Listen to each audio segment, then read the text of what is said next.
नमस्कार, स्वागत है आप सभी का हमारे YouTube चैनल पर। मैं हूं एसके वर्मा। आज जानेंगे हम जो आपका 11 जुलाई को हमने टेस्ट लिया था। आपका 11 जुलाई 2024 को एसएससी का जो टेस्ट हुआ है अभिकल्प इंस्टीट्यूट में उसकी आंसर की को जानेंगे। अगर आप भी हमसे तैयारी करना चाहते हैं तो हमसे संपर्क कर सकते हैं। अभिकल्प इंस्टीट्यूट, भगत सिंह चौक, हनुमानगढ़ जंक्शन, और हमारा मोबाइल नंबर है 960228 6291। सभी वैकेंसीज़ के लिए आपको बैच मिल जाएगा, प्लस टेस्ट सीरीज़ मिल जाएगी। चलिए स्टार्ट करते हैं अपने जो पेपर है उसके प्रश्नों के सॉल्यूशन को। फर्स्ट प्रश्न है, आवर्त सारणी को कितने ब्लॉक में बांटा गया है? तो सही आंसर है 4 ब्लॉक में। नेक्स्ट है, आवर्त सारणी को कितने वर्गों या समूहों में बांटा गया है? तो टोटल 18 वर्गों या समूहों में बांटा गया है। 6वें ब्लॉक में कुल कितने तत्व हैं? तो 32 तत्व हैं।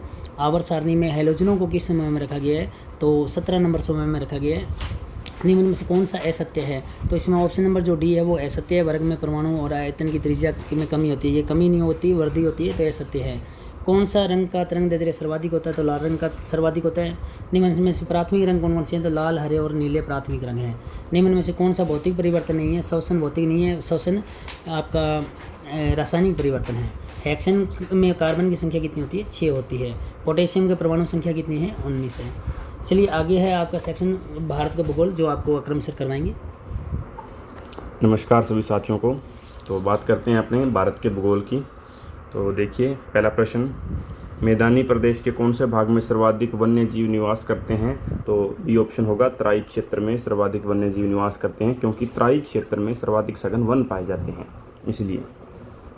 आगे देखो, मैदानी प्रदेश के किस भाग को पंजाब में बैट कहा जाता है? तो खादर भूभाग को पंजाब में बैट कहा जाता है, सही ऑप्शन। नदी डेल्टा बनाने में उत्तरदायी महत्वपूर्ण कारक कौन सा है? तो नदी के डेल्टा बनता है, नदी में अवसाद आने के कारण नदी डेल्टा बनता है, तो ड ऑप्शन का सही उत्तर होगा। राजस्थान के मैदान की प्रमुख नदी है? तो प्रमुख नदी लूणी नदी है। वैसे तो माही नदी भी राजस्थान में बहती है, लेकिन यहाँ प्रमुख नदी पूछा गया है, तो मरुस्थल में बहने वाली राजस्थान की प्रमुख नदी लूणी नदी है। मैदानी प्रदेश की पश्चिमी सीमा किससे लगती है? तो देखिए पश्चिमी सीमा अरावली पर्वतमाला से लगती है, क्योंकि सबसे पश्चिम में राजस्थान का मैदान है। राजस्थान का मैदान जहां ख़त्म होता है वहां से अरावली पर्वतमाला शुरू होती है, तो अरावली पर्वतमाला से मैदानी भाग की पश्चिमी सीमा लगती है। पंजाब के मैदान की प्रमुख नदी नहीं है? तो देखिए पंजाब का मैदान रावी, चेनाब, झेलम, सतलुज और ब्यास 5 नदियां मिलकर बनाती हैं, और घग्गर नदी भी पंजाब और हरियाणा के मैदान से होकर गुजरती है। सतलज नदी भी बनाती है, रावी नदी भी बनाती है। यमुना नदी पंजाब और हरियाणा में एंटर नहीं करती। तो पूछा गया है कौन सी नदी पंजाब के मैदान की नदी नहीं है? तो यमुना नदी होगा। ऊपरी गंगा के मैदान की लंबाई कितनी है? तो गंगा के मैदान को 3 भागों में बांटा है, ऊपरी गंगा, मध्य गंगा और निम्न गंगा। जिसमें से ऊपरी गंगा के मैदान की लंबाई 550 किलोमीटर है, बी ऑप्शन। विश्व का सबसे बड़ा नदीय द्वीप मांजुली द्वीप किस नदी में स्थित है? तो ब्रह्मपुत्र नदी के अंदर स्थित है, और अगर राज्य की बात करें तो असम राज्य के अंदर स्थित है। झूमिंग कृषि हिमालय के कौन से भाग में होती है? तो झूमिंग कृषि स्थानांतरित कृषि को ही कहा जाता है। तो भारत में एकमात्र राज्य है नागालैंड, जहां पर सर्वाधिक झूमिंग कृषि होती है। तो नागालैंड जो है वो असम हिमालय का भाग है, तो यहाँ राज्य नहीं हिमालय का भाग पूछा गया है, तो असम हिमालय में होती है झूमिंग कृषि। अगर राज्य पूछा जाए तो नागालैंड के अंदर। पुरानी जलोढ़ मृदा से बना ऊंचा भाग क्या कहलाता है? तो पुरानी जलोढ़ मृदा का मैदान बांगर कहलाता है, और नई जलोढ़ मृदा का मैदान खादर कहलाता है। तो पुरानी पूछा गया है, तो ए ऑप्शन सही उत्तर होगा। आगे देखिए, मैथ की आपकी जो तीसरी क्लास होती है 11:20 से 12 बजे तक साधारण ब्याज और चक्रवर्ती ब्याज और औसत आपका टॉपिक दिया हुआ था। इसके आंसरों के बारे में बात करते हैं। इसकी डिटेल वीडियो सर की और वीडियो में बताएंगे आपको डिटेल से इसके सॉल्यूशन। मैं आपको सिर्फ आंसर टिक लगवाऊंगा इसमें। देखिए 21वां प्रश्न है। 21वें प्रश्न का आंसर होगा आपका ए ऑप्शन 2100। अगले प्रश्न का आंसर है आपका सही ऑप्शन 1120। तीसरे प्रश्न का आंसर है आपका ड ऑप्शन 54 वर्ष। 24वें प्रश्न का आंसर है 700, ए ऑप्शन।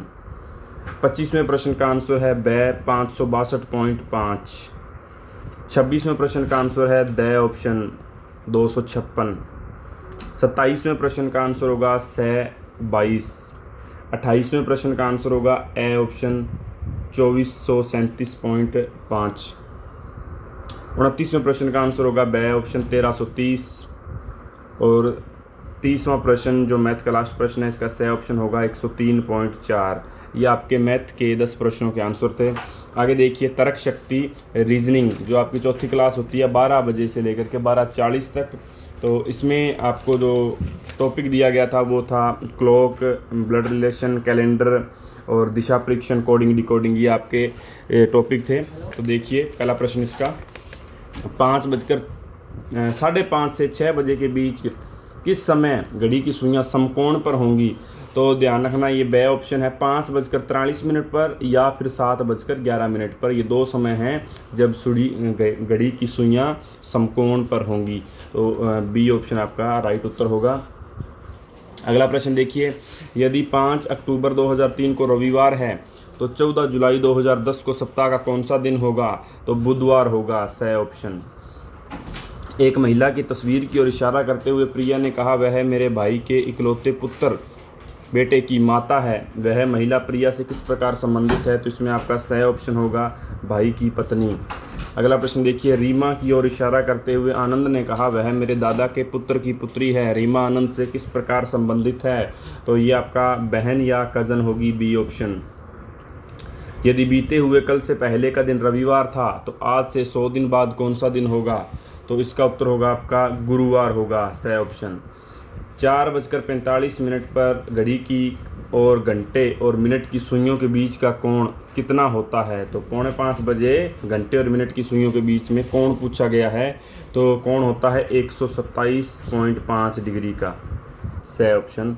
जब मैं सुबह सुबह अपने घर से ऑफिस जा रहा था तो मेरी परछाई मेरे बाईं ओर पड़ रही थी। मेरा घर ऑफिस से किस दिशा में है? तो दक्षिण दिशा में होगा, सही ऑप्शन। 38वां प्रश्न है, 38वां प्रश्न भी दिशा परीक्षण का प्रश्न है। इसका आपका उत्तर होगा द ऑप्शन, उत्तर पूर्व। एक निश्चित कूट भाषा में स्टोरी को 97 के रूप में कोडित किया गया है और पुल को 61 के रूप में कोडित किया गया है। तो दी गई कूट भाषा में इनकम के लिए क्या कूट होगा? ये कोडिंग डिकोडिंग का प्रश्न है, तो इसके लिए कूट पूछा गया है। तो इसके लिए 59 नंबर कूट, सही ऑप्शन होगा। 40वां प्रश्न भी कोडिंग डिकोडिंग का है, तो इसमें आपका उत्तर होगा बे ऑप्शन। ये आपके रीजनिंग के 10 प्रश्न थे। आगे बढ़ते हैं, इंग्लिश के एक बार अपने लास्ट में करेंगे। आगे अपने भारत की अर्थव्यवस्था की तरफ बढ़ते हैं। इंडियन इकोनॉमिक्स, भारत की अर्थव्यवस्था, टॉपिक था आपका मौद्रिक नीति व राजकोषीय नीति। तो इसमें देखो पहला प्रश्न है, वर्ष 2024-25 का अंतरिम बजट वित्त मंत्री निर्मला सीतारमण द्वारा कब पेश किया गया? तो 1 फरवरी 2024 को पेश किया गया था। किसी देश का एक वर्ष के अंदर हुए संपूर्ण आय व्यय का लेखा जोखा क्या कहलाता है? तो ये कहलाता है राष्ट्रीय लेखा सांख्यिकी, बी ऑप्शन आपका होगा। भारत की प्रथम औद्योगिक नीति किसके द्वारा पेश की गई थी? तो श्यामा प्रसाद मुखर्जी द्वारा प्रथम औद्योगिक नीति पेश की गई थी। तृतीय औद्योगिक नीति कब पेश की गई थी? तो तृतीय औद्योगिक नीति 1977 में पेश की गई थी, जब जनता पार्टी की सरकार आई थी तो उन्होंने तृतीय औद्योगिक नीति पेश की थी। जुलाई 2009 तक लाइसेंसिंग की आवश्यकता से युक्त उद्योगों की संख्या घटकर कितनी रह गई? तो इसका आंसर होगा आपका बे ऑप्शन 5। प्राधिकरण की योजना कब प्रारंभ की गई? तो प्राधिकरण की योजना 1965 के अंदर प्रारंभ की गई, द ऑप्शन। मौद्रिक नीति समिति का अध्यक्ष कौन होता है? तो मौद्रिक नीति समिति का अध्यक्ष गवर्नर होता है, भी राज्यपाल जिसको कहते हैं। मौद्रिक नीति में सरकार द्वारा कितने सदस्य नामित होते हैं? तो इसका द ऑप्शन होगा 6 सदस्य नामित होते हैं। भारत सरकार ने भारतीय अर्थव्यवस्था का औसत वार्षिक लक्षित मुद्रास्फीति का स्तर कितना निर्धारित किया है? तो 4%, इसका उत्तर होगा बे ऑप्शन। मौद्रिक नीति समिति के प्रथम अध्यक्ष कौन बने थे? तो उर्जित आर पटेल मौद्रिक नीति समिति के प्रथम अध्यक्ष बने थे, ए ऑप्शन आपका सही उत्तर होगा। तो ये आपके भारत की अर्थव्यवस्था के 10 प्रश्न थे। आगे देखते हैं अपने स्टैटिक्स की जीके के प्रश्नों के बारे में। तो इसका पहला प्रश्न है, थल सेना दिवस कब मनाया जाता है? तो 15 जनवरी को मनाया जाता है, सही ऑप्शन। अंतर्राष्ट्रीय साक्षरता दिवस कब मनाया जाता है? तो 8 सितंबर को अंतर्राष्ट्रीय साक्षरता दिवस मनाया जाता है। जिसको क्षमा न किया जा सके तो वो अक्षम्य कहलाता है, सही ऑप्शन। कान्हा राष्ट्रीय पार्क कहाँ स्थित है? तो कान्हा राष्ट्रीय पार्क मध्य प्रदेश के अंदर स्थित है। सिरोही राष्ट्रीय पार्क कहाँ पर स्थित है? तो सिरोही राष्ट्रीय पार्क मणिपुर के अंदर स्थित है, सही ऑप्शन आपका। उसके बाद देखिए आगे देखिए, केंद्रीय पक्षी शोध संस्थान कहाँ पर स्थित है? तो केंद्रीय पक्षी शोध संस्थान इज्जत नगर में स्थित है, ब ऑप्शन होगा। भारतीय वन सर्वेक्षण केंद्र कहाँ पर स्थित है? तो भारतीय वन सर्वेक्षण केंद्र आपका देहरादून में है, जो उत्तराखंड की राजधानी है। लक्षद्वीप कहाँ स्थित है? तो लक्षद्वीप आपका अरब सागर के अंदर स्थित है, ब ऑप्शन। भारत की स्थलीय सीमा की लंबाई कितनी है? तो स्थलीय सीमा की लंबाई 15,200 किलोमीटर है। और अगर जलीय सीमा की बात करें तो जलीय सीमा की 7516.6 किलोमीटर है और स्थलीय सीमा की 15,200 किलोमीटर है। क्षेत्रफल की दृष्टि से भारत का विश्व में कौन सा स्थान है? तो 7वां स्थान है भारत का क्षेत्रफल की दृष्टि से विश्व में। आगे अपने बात करते हैं, प्रश्न आते हैं करंट के। तो करंट के आपके 71 से 90 तक 20 प्रश्न करंट अफेयर्स के दिए हुए हैं। मई, जून, जुलाई 2024 का करंट अफेयर्स के प्रश्न हैं। तो देखिए पहला प्रश्न, हाल ही में केंद्र सरकार का मुख्य प्रवक्ता किसे नियुक्त किया गया है? तो धीरेन्द्र ओझा को नियुक्त किया गया है, सही ऑप्शन आपका सही उत्तर होगा। आगे देखिए, भारतीय ओलंपिक संघ ने ओलंपिक खेलों के लिए किसके साथ साझेदारी की है? तो देखिए 72वें प्रश्न का आंसर होगा आपका BPCL, ब ऑप्शन। पंजाब और हरियाणा उच्च न्यायालय का नया मुख्य न्यायाधीश किसे नियुक्त किया गया है? तो पंजाब और हरियाणा का दोनों का एक ही उच्च न्यायालय है, दोनों राज्यों का। और इसका मुख्य न्यायाधीश हाल ही में शील नागू को नियुक्त किया गया है, ए ऑप्शन। आगे देखें, हाल ही में घुड़सवारी में अर्जुन पुरस्कार पाने वाली पहली भारतीय महिला एथलीट कौन है? तो दिव्य कीर्ति, ब ऑप्शन। हाल ही में शंघाई सहयोग संगठन का बेलारूस को कौन सा सदस्य बनाया गया है? तो 10वां सदस्य बनाया गया है बेलारूस को हाल ही में, द ऑप्शन। गुट निरपेक्ष आंदोलन का कौन सा शिखर सम्मेलन कंपाला में प्रारंभ होगा? तो 19वां शिखर सम्मेलन कंपाला में प्रारंभ होगा। यूनेस्को विश्व धरोहर समिति के कौन से सत्र की मेज़बानी भारत करेगा? तो 46वें सत्र की मेज़बानी भारत करेगा, ब ऑप्शन। हाल ही में पहली बार मेनलैंड सीरो का फोटोग्राफिक दस्तावेजी कहाँ किया गया है? तो ये आपका असम के अंदर किया गया है, ए ऑप्शन। हाल ही में अप्रैल 2024 में सर्वाधिक जीएसटी संग्रह में योगदान देने वाला राज्य कौन सा है? तो सर्वाधिक जीएसटी में योगदान देने वाला महाराष्ट्र राज्य बना है हाल ही में 2024 के आंकड़ों की बात करें। आगे देखें, हाल ही में यूपीएससी के योग्य उम्मीदवारों को कितने रुपए की सहायता प्रदान करने के लिए निर्माण पोर्टल लॉन्च किया गया है? तो 1 लाख रुपए की सहायता राशि देने के लिए निर्माण पोर्टल लॉन्च किया गया है, तो ए ऑप्शन होगा। हाल ही में उन्नत पृथ्वी अवलोकन उपग्रह ALO4 को किस देश ने लॉन्च किया है? तो इसे जापान ने लॉन्च किया है, द ऑप्शन। दक्षिण एशिया का सबसे बड़ा उड़ान प्रशिक्षण संगठन किस राज्य में स्थापित किया जाएगा? तो ये आपका महाराष्ट्र में स्थापित किया जाएगा, ए ऑप्शन। संयुक्त सैन्य अभ्यास मैत्री भारत और किस देश के बीच आयोजित किया जाता है? तो ये भारत और थाईलैंड के बीच में आयोजित किया जाता है, सही ऑप्शन। हाल ही में मिर्गी के दौरे को नियंत्रित करने के लिए दुनिया का पहला ब्रेन इम्प्लांट कहाँ हुआ है? तो हाल ही में ये हुआ है आपका यूके के अंदर, यूनाइटेड किंगडम जिसको अपने बोलते हैं, ब्रिटेन। तो वहाँ पर ये पहला ब्रेन इम्प्लांट हुआ है। हाल ही में बीएसएफ की पहली महिला स्नाइपर कौन बनी है? तो सुमन कुमारी बीएसएफ की पहली महिला स्नाइपर बनी हैं, द ऑप्शन। हाल ही में भारतीय सेना ने संयुक्त सैन्य अभ्यास मैत्री किसके साथ प्रारंभ किया है? तो ये थाईलैंड के साथ प्रारंभ किया है। ये दोबारा आ गया प्रश्न।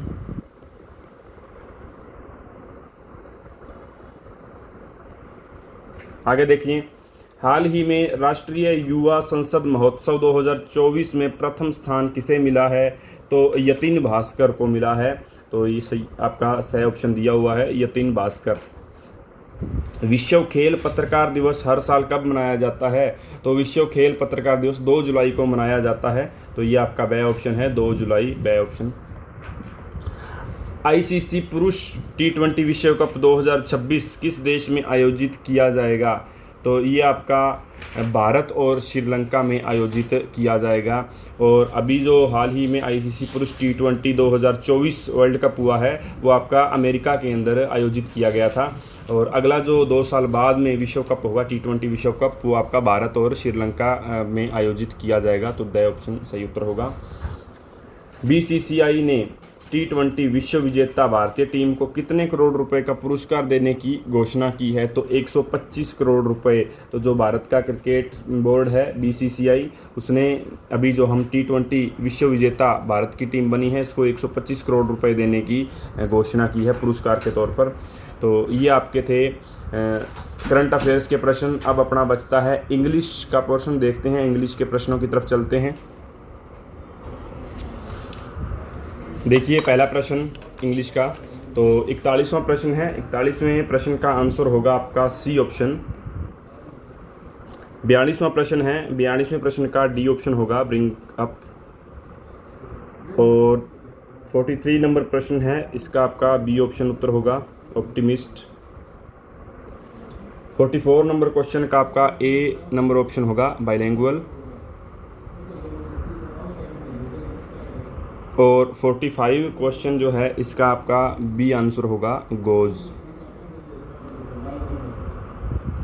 46 नंबर जो क्वेश्चन है, इसका आंसर होगा आपका D option, by. 47 question number 47 का आंसर होगा आपका C option, will. 48 number question है, इसमें एरर पहचाने हैं कि कितने एरर हैं इसमें। तो 48 में कोई भी एरर नहीं है, तो डी ऑप्शन होगा आपका, नो एरर।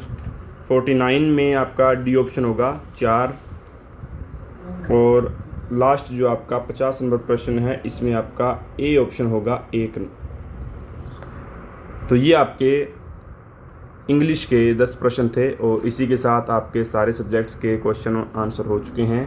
तो ये आपका जो 11 जुलाई 2024 को पेपर हुआ था SSC बैच के लिए, उसकी आंसर की थी। उम्मीद है आप सभी को समझ में आ गई होगी। तो और अधिक जानकारी के लिए आप हमारे अभिकल्प इंस्टीट्यूट में विज़िट कर सकते हैं, या हमारे मोबाइल नंबर हैं 96 028 62 091 पे कॉल करके जानकारी ले सकते हैं।